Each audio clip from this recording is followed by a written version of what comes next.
بسم اللہ الرحمن الرحیم الحمد للہ رب العالمین والصلاة والسلام علی سید المرسلین محمد وعلی آلہ واصحابہ ومن تبعہم بإحسان الی یوم الدین وبعد۔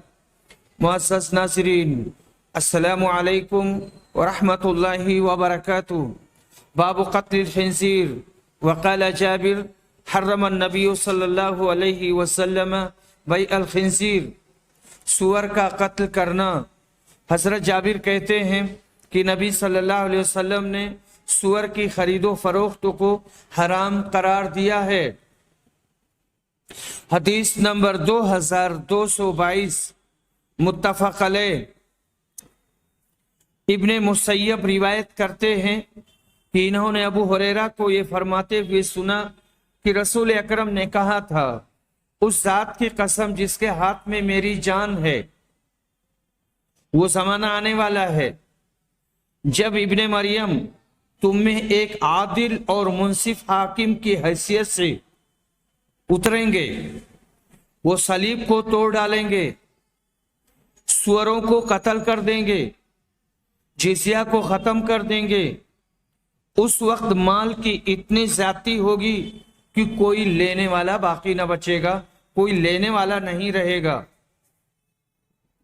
اس حدیث سے امام بخاری نے یہ بیان کیا اور یہ مسئلہ نکالا کہ سور نجس العین ہے، اس کی بیع جائز نہیں، ورنہ حضرت عیسیٰ علیہ السلام اسے قتل کیوں کرتے اور نیست و نابود کیوں کرتے؟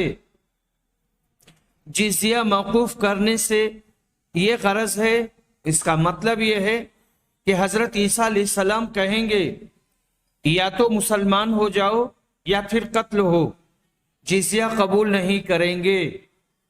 اس حدیث سے صاف حضرت عیسیٰ علیہ السلام کا قیامت کے قریب اترنا، حکومت کرنا اور صلیب توڑنا، جزیہ موقوف کرنا، یہ ساری باتیں ثابت ہوتی ہیں۔ اور تعجب ہوتا ہے اس شخص کی عقل پر جو قادیانی مرزا کو مسیح موعود سمجھتا ہے۔ اللہم ثبتنا علی الحق وجنبنا من الفتن ما ظہر منہا وما بطن۔ قتل خنزیر سے مراد یہ ہے کہ حضرت عیسیٰ علیہ السلام اپنے دور حکومت میں خنزیر کی نسل کو ختم کرنے کا حکم جاری کر دیں گے۔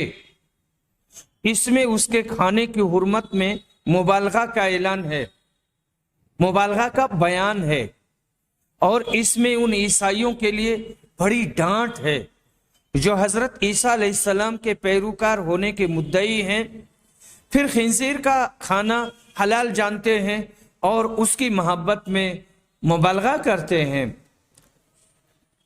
آیات قرآنیہ اور احادیث صحیحہ کی بنا پر جملہ اہل اسلام کا از سلف تا خلف اعتقاد رہا ہے، یعنی سلف سے خلف تک، کہ حضرت عیسیٰ بن مریم علیہ السلام آسمان پر زندہ ہیں اور وہ قیامت کے قریب دنیا میں نازل ہو کر شریعت محمدیہ کے پیروکار ہوں گے اور اس کے تحت حکومت کریں گے۔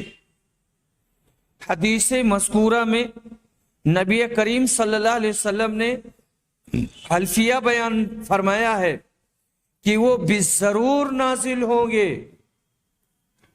چونکہ آج کل فرقہ قادیانیہ نے اس بارے میں بہت کچھ دجل پھیلا کر بعض نوجوانوں کے دماغوں کو مسموم کر رکھا ہے، لہذا چند دلائل کتاب و سنت سے یہاں پیش کیے جاتے ہیں جو اہل ایمان کی تسلی کے لیے کافی ہوں گے۔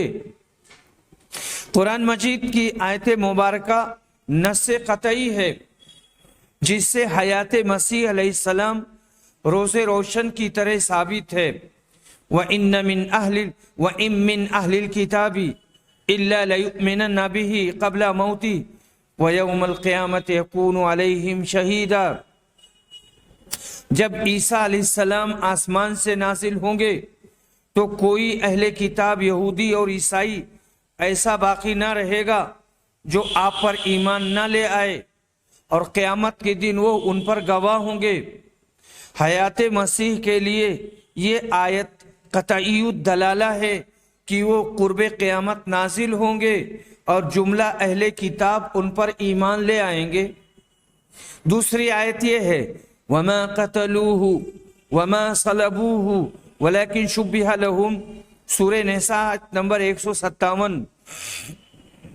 اور وَمَا قَتَلُوهُ یقینا، وَمَا قَتَلُوهُ یقینا بل رفعہ اللہ الیہ وَكَانَ اللَّهُ عَزِيزًا حَكِيمًا، سورہ نساء آیت نمبر 158۔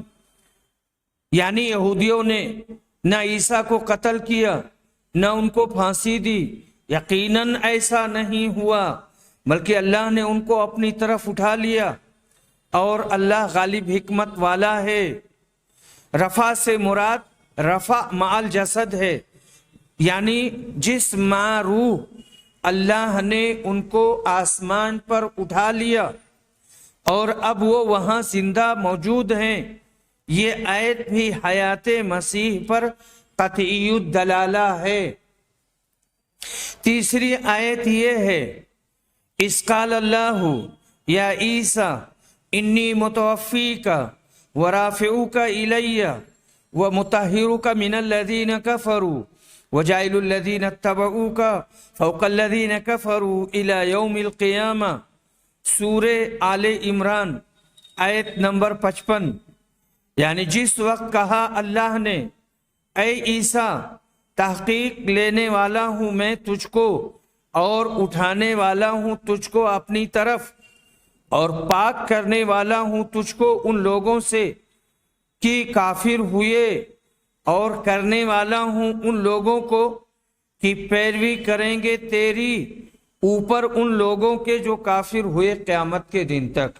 یہ ایک طرح سے لفظی ترجمہ ہے، یہ ترجمہ شاہ عبد القادر کا ہے۔ آگے فائدہ میں لکھتے ہیں کہ یہود کے عالموں نے اس وقت کے بادشاہوں کو بہکایا کہ یہ شخص ملحد ہے، تورات کے حکم کے خلاف بتلاتا ہے، اس نے لوگ بھیجے ان کو پکڑ لائیں۔ جب وہ پہنچے حضرت عیسیٰ کے یار سرک گئے، یعنی جو حواری تھے۔ اس شنابی میں حق تعالیٰ نے حضرت عیسیٰ کو آسمان پر اٹھا لیا اور ایک صورت ان کی رہ گئی، اس کو پکڑ لائے، پھر سولی پر چڑھایا۔ توفی کے اصل و حقیقی معنی اخذ الشیء وافین کے ہیں، یعنی پوری طرح سے کوئی حق لے لینا، جیسا کہ بیضاوی و قسطلانی اور رازی وغیرہ ہم نے لکھا ہے۔ اور موت توفا کے معنی مجازی ہیں نہ حقیقی، اسی واسطے بغیر قیام قرینہ کے موت کے معنی میں استعمال نہیں ہوتا، اور یہاں کوئی قرینہ موت کا قائم نہیں ہے، اس لیے اصل و حقیقی معنی یعنی اخذ الشیء وافین مراد لیے جائیں گے، اور انسان کا وافین لینا یہی ہے کہ میں روح جسم کے لیا جائے، وہو المطلوب، اور یہی مطلوب ہے۔ لہذا یہ آیت بھی حیات مسیح پر قطعی الدلالہ ہے۔ چوتھی آیت وَإِنَّهُ لَعِلْمٌ لِلسَّاعَةِ فَلَا تَمْتَرُنَّ بِهَا وَاتَّبِعُونِي هَذَا صِرَاطٌ مستقیم، سورہ زخرف آیت نمبر 61۔ اور تحقیق وہ عیسیٰ قیامت کی نشانی ہے، پس مت شک کرو ساتھ اس کے اور پیروی کرو میری، یہ ہے راہ سیدھی۔ اس آیت کے ذیل میں تفسیر ابن کثیر میں ہے، اس کا مطلب یہ ہے اردو میں یہاں مراد عیسیٰ علیہ السلام ہے، وہ قیامت کے قریب نازل ہوں گے۔ مجاہد نے کہا کہ وہ قیامت کی نشانی ہوں گے، یعنی قیامت کی علامت۔ قیامت سے قبل حضرت عیسیٰ علیہ السلام کا آسمان سے نازل ہونا ہے، اور ابو ہریرہ اور ابن عباس، ابو العالیہ ابو مالک، اکرمہ، حسن، قتادہ اور ضحاک وغیرہ نے بیان فرمایا ہے، اور رسول صلی اللہ علیہ وسلم سے اس بارے میں متواتر احادیث صحیحہ موجود ہیں کہ حضرت عیسیٰ قیامت کے قریب امام عادل اور حاکم منصف بن کر نازل ہوں گے۔ آیات قرآنی کے علاوہ ان جملہ احادیث صحیحہ کے لیے دفتر کی ضرورت ہے۔ انہی میں سے ایک حدیث بخاری میں بھی ہے جو یہاں مذکور ہوئی ہے۔ پس حیات مسیح کا عقیدہ جملہ علیہ السلام کا عقیدہ ہے، اور یہ کتاب اللہ اور احادیث رسول اللہ صلی اللہ علیہ وسلم سے ثابت ہے۔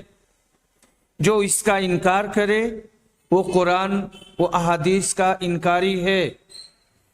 ایسے منکروں کے افواد پر ہرگز توجہ نہ کرنی چاہیے۔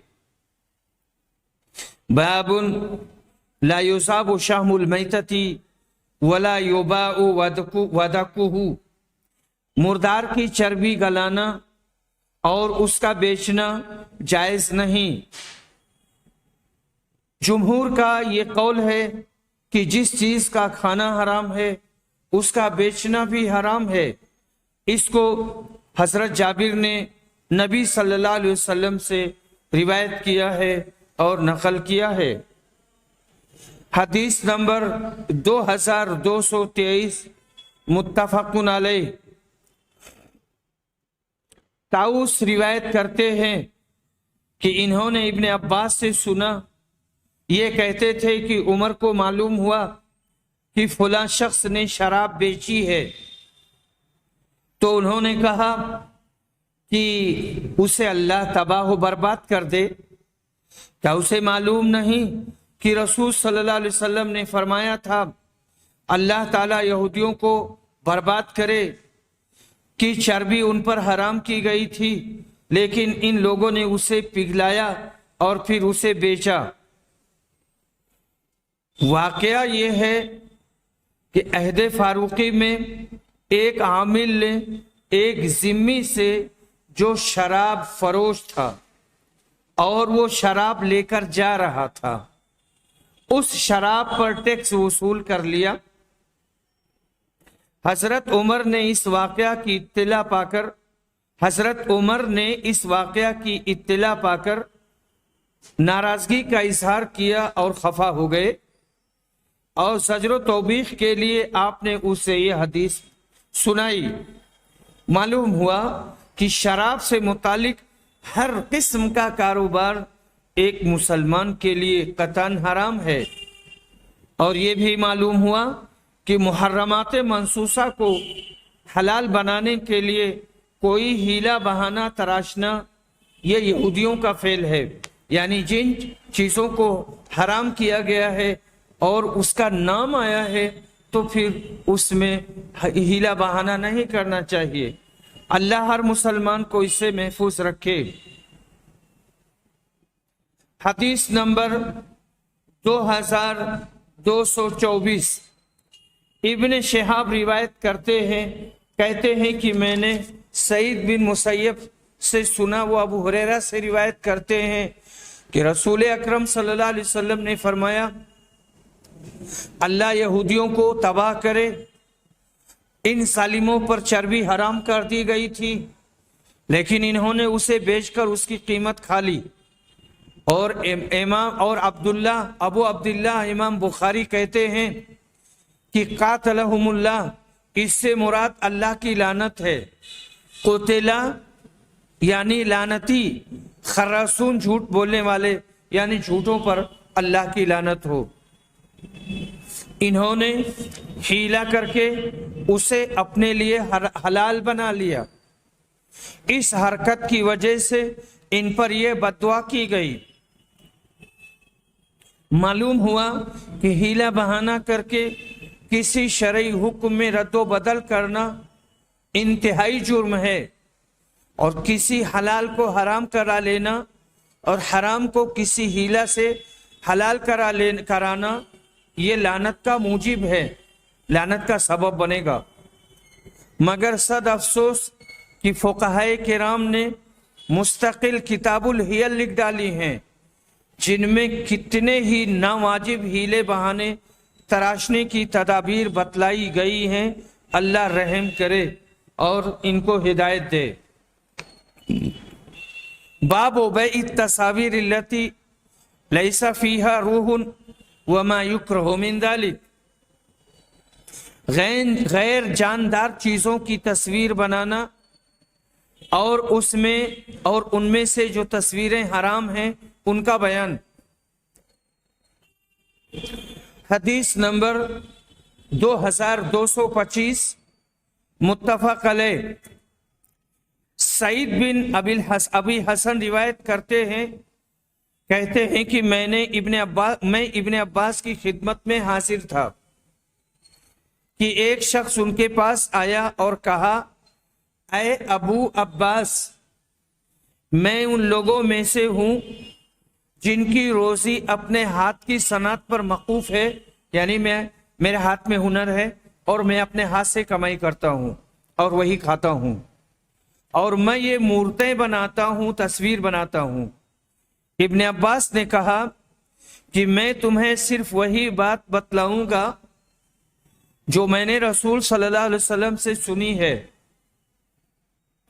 انہوں نے کہا کہ میں نے رسول اکرم کو یہ فرماتے ہوئے سنا تھا، جس نے بھی کوئی مورت بنائی تو اللہ تعالیٰ اسے اس وقت تک عذاب کرتا رہے گا جب تک وہ شخص اپنی مورت میں جان نہ ڈال دے، اور وہ کبھی اس میں جان نہیں ڈال سکتا۔